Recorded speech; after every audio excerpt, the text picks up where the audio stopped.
नमस्कार। रेडियो रिमझिम से प्रस्तुत है स्थानीय हालचाल। पहले मुख्य हालचाल।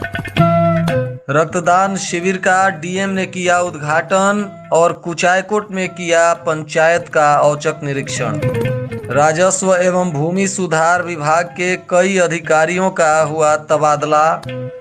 लोक शिकायत के आदेश पर गिराया गया चमचमाता हुआ भवन। निजी विद्यालयों को शिक्षा विभाग का सख्त निर्देश, 4 तारीख के बाद रद्द हो सकती है मान्यता। बारिश में गिर गया पक्का मकान, एक महिला की मौके पर हो गई मौत। स्थानीय हालचाल के इस अंक के साथ मैं अनिकेत मिश्र। अब हालचाल विस्तार से। गोपालगंज के जिलाधिकारी डॉक्टर नवल किशोर चौधरी ने संत निरंकारी चैरिटेबल फाउंडेशन के द्वारा शहर के निरंकारी भवन में रक्तदान शिविर का उद्घाटन किया। इस दौरान करीब 200 लोगों ने रक्तदान किया है। इसके लिए पहले से संस्था के द्वारा तैयारी की गई थी और काफी संख्या में जन जागरूकता अभियान भी चलाया गया था। इसी को देखते हुए भारी संख्या में लोगों ने रक्तदान किया है। शाम को 5 बजे तक 105 यूनिट ब्लड डोनेट कर दिया गया था और अभी भी यह कार्यक्रम जारी था। संस्था में जितने भी ब्लड डोनेट किए गए हैं वे सभी ब्लड को संस्था के द्वारा ब्लड बैंक को डोनेट कर दिया गया है और अब यह ब्लड बैंकों में रहेगा तथा जरूरतमंद लोगों को यह ब्लड मुहैया कराया जाएगा। वहीं जिलाधिकारी ने कुचायकोट प्रखंड के बंगाल खाड़ पंचायत में विकास कार्यों की जांच की और निरीक्षण किया। इस दौरान आंगनवाड़ी से लेकर नल जल की योजना और विद्यालय इत्यादि की भी जिलाधिकारी ने जांच की और सड़क इत्यादि की भी जांच की और लोगों से उनकी समस्याओं के बारे में जिलाधिकारी ने जाना। इस दौरान एक आंगनबाड़ी केंद्र पर सेविका और सहायिका के द्वारा उपस्थिति रजिस्टर मेंटेन नहीं करने को लेकर जिलाधिकारी ने सख्त लहजे में निर्देश दिया कि ऐसी लापरवाही नहीं होनी चाहिए। साथ ही जिलाधिकारी ने नल जल योजना का भी जांच किया और जहां नल जल योजना में गड़बड़ी पाई गई उसको जल्द से जल्द सुधारने का निर्देश दिया।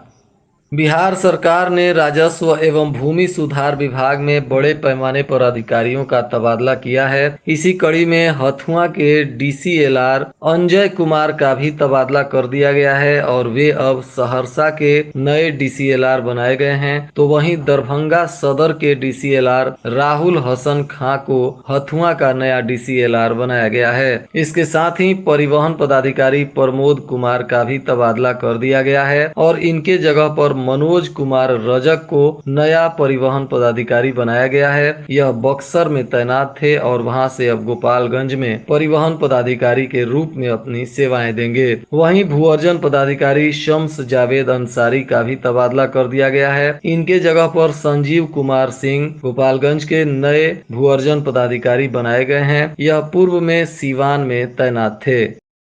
बिशंभरपुर थाना क्षेत्र के बलिवन रायमल गांव में लोक शिकायत के आदेश पर एक चमचमाता हुआ पक्का निर्माण जिला प्रशासन ने ध्वस्त कर दिया। इस दौरान जेसीबी मशीन से इस भवन को तोड़ दिया गया, जहां अंचल पदाधिकारी उज्जवल कुमार चौबे के नेतृत्व में पुलिस प्रशासन की टीम ने इस पक्के मकान को गिरा दिया और भारी संख्या में पुलिस बल के जवान तैनात थे। बताते चले कि कुचायकोट थाने की पुलिस भी इस मौके पर तैनात की गई थी और वहीं महिला पुलिस बल की भी तैनाती की गई थी। दरअसल यह मामला बलिवन रायमल के रहने वाले सुरेश लाल वगैरह ने लोक शिकायत निवारण में दर्ज कराया था और इसी मामले में लोक शिकायत निवारण ने इस अवैध मकान को ध्वस्त करने का निर्देश जारी किया। यह मकान कपिलेश्वर लाल के द्वारा अवैध रूप से निर्माण किया गया था और इसी को लेकर काफी दिनों से अदालत में इस मामले की सुनवाई चल रही थी, जिसके बाद यह निर्देश आया और इसका अनुपालन करवाने के लिए कुचायकोट प्रशासन ने मुस्तैदी से काम किया और इस मकान को ध्वस्त कर दिया गया। वहीं गोपालगंज शिक्षा विभाग ने निजी विद्यालयों को यू डैश प्रपत्र भरने की अंतिम तिथि जारी कर दी है। इसके लिए 4 जुलाई तक का डेडलाइन भी तय किया गया है और यदि ऐसे निजी विद्यालय जो मान्यता प्राप्त हैं या मान्यता लेने की प्रक्रिया में है, वे लोग यदि 4 जुलाई तक अपना यू डैश प्रपत्र भरकर अपने प्रखंड संकुल कार्यालय में जमा नहीं करते हैं तो उनका मान्यता रद्द कर दिया जाएगा या उन्हें ब्लैक लिस्टेड भी किया जा सकता है। इसके लिए जिला प्रशासन ने सभी विद्यालयों को सख्त निर्देश जारी किया है। बताते चले कि पहले भी शिक्षा विभाग ने यह निर्देश दिया था, परंतु निजी विद्यालयों की लापरवाही के वजह से अब शिक्षा विभाग अंतिम तिथि घोषित कर दिया है और यदि इस तारीख तक विद्यालय सरकारी आदेश का पालन नहीं करते हैं तो उन पर सख्त कार्रवाई की जाएगी। मीरगंज थाना क्षेत्र के हरखौली पूरब टोला में बारिश के कारण मकान गिरने की वजह से एक महिला की मौत हो गई है। बताया जा रहा है कि मृत महिला राम किशुन सिंह की पत्नी सुगिया देवी बताई जा रही है, जो लगभग 62 वर्ष की थी और जब वह घर में सो रही थी, इसी दौरान भारी वर्षा होने के कारण उनका मकान गिर गया और जर्जर छत के उनके शरीर पर गिरने से महिला की मौके पर ही मौत हो गई। वहीं घटना के बाद परिजनों में शोक व्याप्त है और पुलिस ने मामले की जांच पड़ताल शुरू की है। शव को कब्जे में लेकर पोस्टमार्टम के लिए भी भेजा गया था। गोपालगंज के हजियापुर में स्थित विशिष्ट दत्तक ग्रहण संस्थान का भी आज जिलाधिकारी ने दौरा किया। इस दौरान उन्होंने संस्थान में आवासित बच्चों के बेहतर देखभाल, संरक्षण और स्वास्थ्य की जानकारी ली तथा संस्थान के समन्वयक को चिल्ड्रेन केयर पर्पस से संबंधित संस्था के वरीय पदाधिकारियों से पत्राचार का भी निर्देश दिया। इस दौरान गोपालगंज के सिविल सर्जन तथा वरीय उप समाहर्ता कुमारी पुष्पा भी मौजूद रहीं और जिलाधिकारी ने बाल कल्याण समिति के लोगों को विशेष निर्देश दिया और संस्थान को साफ सफाई के साथ ही आवश्यक चीजों की आपूर्ति के लिए भी जिलाधिकारी ने कहा।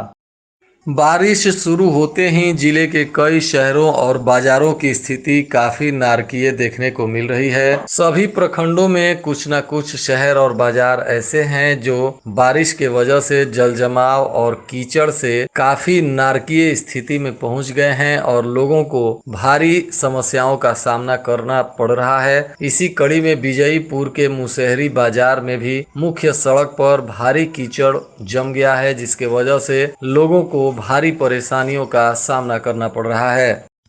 सड़कों पर कभी यमराज बनकर लोगों को हेलमेट पहनने के लिए जागरूक करने वाले अनुराग दुबे इन दिनों खुद ही जीवन और मौत से जूझ रहे हैं। दरअसल अनुराग दुबे गोपालगंज शहर के हजियापुर मोहल्ले के रहने वाले हैं और इनके पिता प्रमोद कुमार दुबे ने बताया कि कुछ दिनों पहले एक सड़क दुर्घटना में अनुराग दुबे का स्पाइनल कॉर्ड चोटिल हो गया था, जिसके कारण काफी दिनों तक गोरखपुर अस्पताल में उन्हें भर्ती किया गया था और इस दौरान काफी पैसे खर्च हुए, परंतु अनुराग के स्वास्थ्य में कोई बहुत बड़ा सुधार नहीं हुआ। अब अनुराग की स्थिति और दिनों दिन बिगड़ती जा रही है, जिसके वजह से परिवार भी काफी आर्थिक तंगी से जूझ रहा है और इनका परिवार लोगों से आर्थिक मदद की गुहार लगा रहा है। बिहार विधानसभा में नवनिर्वाचित विधान पार्षद सह राष्ट्रीय सचिव रविंद्र प्रसाद सिंह को आज गोपालगंज के जदयू प्रवक्ता प्रमोद कुमार पटेल ने पुष्प गुच्छ देकर सम्मानित किया। इस अवसर पर प्रमोद पटेल ने कहा कि जदयू एक ऐसी पार्टी है और मुख्यमंत्री नीतीश कुमार ऐसे नेता हैं जो जमीनी स्तर के कार्यकर्ता को भी अवसर प्रदान करते हैं, जबकि दूसरी पार्टियां केवल अपने परिवार की ही चिंता करती है।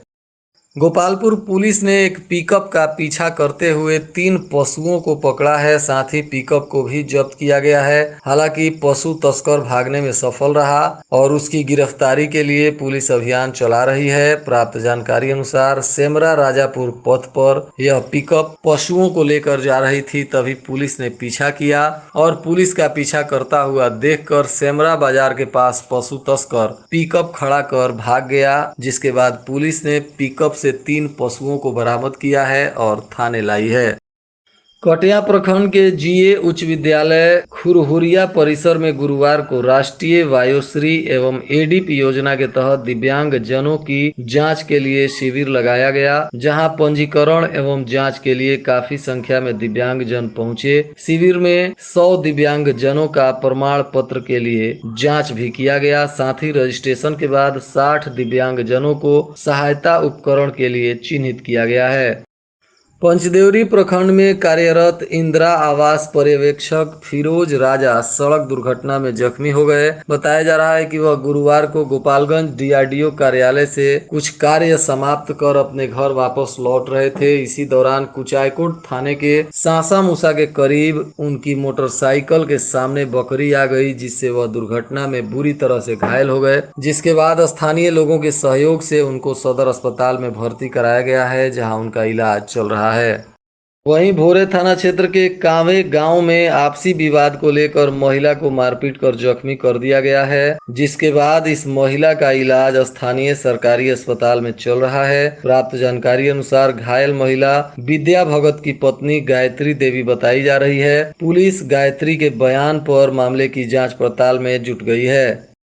हथुआ थाना क्षेत्र के बरवा कपरपुरा गांव के पास एक भीषण सड़क हादसा हो गया है, जिसमें एक स्कूटी पे सवार एक महिला की मौके पर ही मौत हो गई है। जिसके बाद पुलिस ने मृत महिला के शव को कब्जे में लेकर सदर अस्पताल में पोस्टमार्टम के लिए भेज दिया है और मामले की जांच पड़ताल में जुट गई है। वहीं इस घटना में मृत महिला का बेटा भी गंभीर रूप से घायल है, जिसको अस्पताल में भर्ती कराया गया है। और आज के मौसम का तापमान गोपालगंज में न्यूनतम 26 डिग्री सेल्सियस और अधिकतम 29 डिग्री सेल्सियस रहने की संभावना है। बारिश की संभावना अभी भी बनी हुई है। अंत में मुख्य हालचाल एक बार फिर। रक्तदान शिविर का डीएम ने किया उद्घाटन और कुचायकोट में किया पंचायत का औचक निरीक्षण। राजस्व एवं भूमि सुधार विभाग के कई अधिकारियों का हुआ तबादला। लोक शिकायत के आदेश पर गिराया गया चमचमाता हुआ भवन। निजी विद्यालयों को शिक्षा विभाग का सख्त निर्देश, 4 तारीख के बाद रद्द हो सकती है मान्यता। बारिश में गिर गया पक्का मकान, एक महिला की मौके पर हो गई मौत। इसके साथ ही रेडियो रिमझिम से प्रसारित स्थानीय हालचाल का यह अंक समाप्त हुआ। नमस्कार। Thank you.